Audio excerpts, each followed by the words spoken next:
Hi అండి, మా channel ఇంకా సబ్స్క్రైబ్ చేసుకోండి. నిన్న బుధవారం అండి గృహప్రవేశం అయ్యింది. పాల్పొందించాము, సత్యనారాయణ వ్రతం చేసుకున్నాము. అలాగని ఏమైనా దోషాలు ఉంటే పోతాయని హోమం కూడా చేయించుకున్నామండి. హౌస్ ఇంకా వర్క్ బాగా అవుతుంది. మా హౌస్ లాస్ట్ టైం ఒకసారి వీడియో పెట్టాను ఈవినింగ్ కోసమని. అప్పుడు ఇంకేమీ చేయించుకోలేదు పని ఇది. ఇంక ఇప్పుడు చేస్తున్నాం కానీ వుడ్ వర్క్ మాత్రం ఉండిపోయింది. ఇనుమ పూజరము,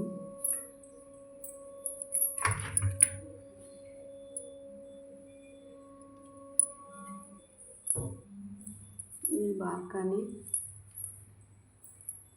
ఇది టీవీ యూనిట్ సత్యనారాయణ చేసుకున్నది. ఇది entrance, child bedroom, cupboard work అవుతుందండి. గృహప్రవేశం చాలా సంతోషంగా ఉంది, చాలా బాగా జరిగింది. ఫుడ్ ఐటమ్స్ కూడా చాలా బాగున్నాయండి. క్యాంటీన్ చెప్పుకున్నాం. మా వీడియో ఎలా ఉందో ఒకసారి కామెంట్ రూమ్లో తెలియజేసి మా ఛానల్ సబ్స్క్రైబ్ చేసుకోండి ప్లీజ్.